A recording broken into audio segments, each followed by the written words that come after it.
Hello students, आज हम लोग पढ़ेंगे chapter number 7 integral exercise 7.8 class 12 math. इसमें केवल एक इस फार्मूले का यूज है, ठीक है। इसको मैं अभी बता रहा हूं आपको, और इसमें इस एक्सरसाइज में जब हम पढ़ेंगे तो इसमें इन फार्मूलों का इस्तेमाल होगा जो यहाँ पे लिखे हुए हैं, और बहुत इंपॉर्टेंट फार्मूले हैं। यानी कि अब जब आप पढ़ोगे, इस एक्सरसाइज को पढ़ोगे, इससे आगे की एक्सरसाइज पढ़ोगे, तो उसमें ये फार्मूले आपके आते रहेंगे। इसलिए इन फार्मूलों को आपको बहुत कायदे से ध्यान रखना है, ठीक है। अब देखिए इंटीग्रेशन 10x, या पहले भी पढ़ चुके हो। इंटीग्रेशन 10x dx को हम लोग क्या लिख सकते हैं, log sec x plus c, और या minus log cos x plus c, इसको ये लिख सकते हैं।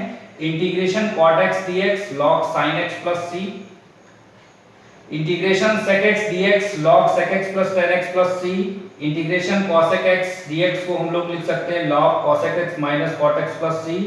और ये आपके तीन, ये आपने फर्स्ट ईयर में इन फार्मूलों का यूज किया होगा जब आपने डेरिवेटिव पढ़े होंगे। log m minus log n, यहाँ पे n कर देता हूँ। log m minus log n equal to log m by n, log m plus log n log mn।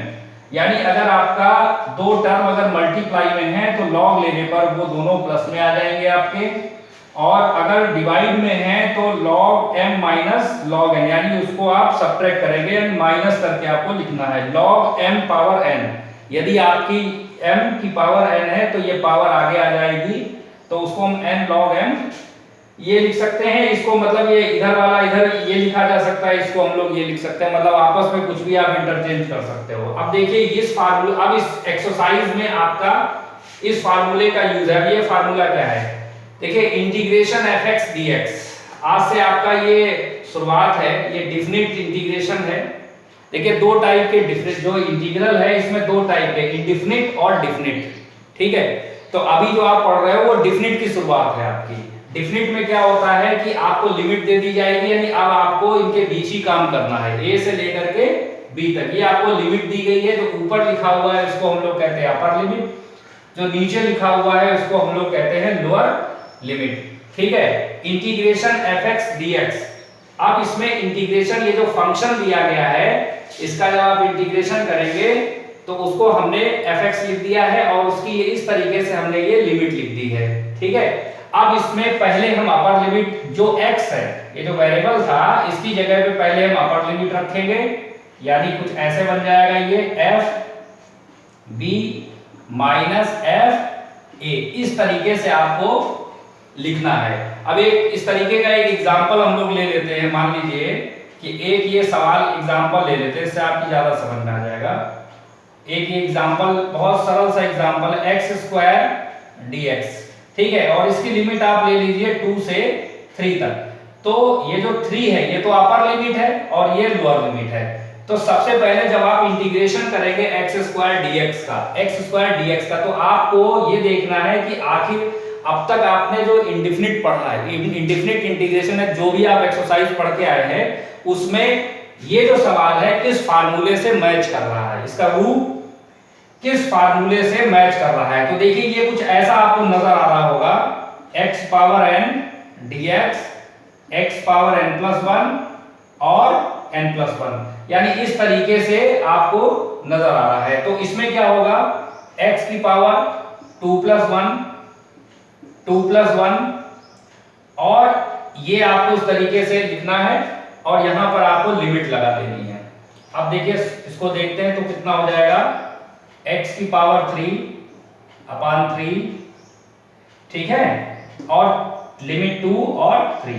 अब इसमें देखिए 1/3 कांस्टेंट है, इसको आप बाहर लिख लो, तो 1/3 आपने बाहर लिख लिया। अब सबसे पहले अब यहां क्या बचा, x की पावर 3, ये बचा आपका 2 से 3। अब इसमें आप क्या करेंगे, पहले आप अपर लिमिट रखेंगे इस फार्मूले में, जिस तरीके का ये फार्मूला है, 1/3 पहले आप अपर लिमिट रखिए, 3 का क्यूब, माइनस फिर लोअर लिमिट रखिए 2 का क्यूब, 1/3 3 क्यूब, 3 इंटू 3 इंटू 3 यानी 3 बार 3 आया, 3 3 जा 9, 3 जा 27, ये आ गया आपका 27 माइनस और 2 पावर 3 ये आ गया 2 इंटू 2 इंटू 2 यानी 2 2 जा 4 2 जा 8, ये आपका इतना आ गया। अब इसको आप 27 से जब 8 को माइनस करेंगे तो कितना आएगा 19, तो ये आपका आ गया 19/3, ये आपका आंसर आ गया। एक बार फिर से समझ लीजिए कि एक्सरसाइज 7.8 से आपकी जो है डेफिनेट इंटीग्रेशन की शुरुआत है। डेफिनेट इंटीग्रेशन में आपको लिमिट दी जाएगी, यानी जैसे यहाँ पर एक लिमिट दे दी गई a से b, यानी अब आपको यहाँ इसके बीच में ही काम करना है, ठीक है। इंडेफिनिट में ऐसा नहीं था, लेकिन डेफिनिट में आपको a से b के बीच में ही काम करना है, ठीक है। अब इसमें जो फंक्शन आपको यानी जो सवाल दिया होगा उसका आप इंटीग्रेशन करेंगे पहले और लिमिट को आप इस तरीके से लिख देंगे। ये जो b है ये आपका अपर लिमिट और जो a है ये लोअर लिमिट है। अब देखिए जो fx, अब इसमें यूज कैसे करते हैं लिमिट्स का, ये जो x होता है इसके स्थान पे आपको जो है b रख देना है और पहले b रखेंगे माइनस और a रखेंगे, ठीक है।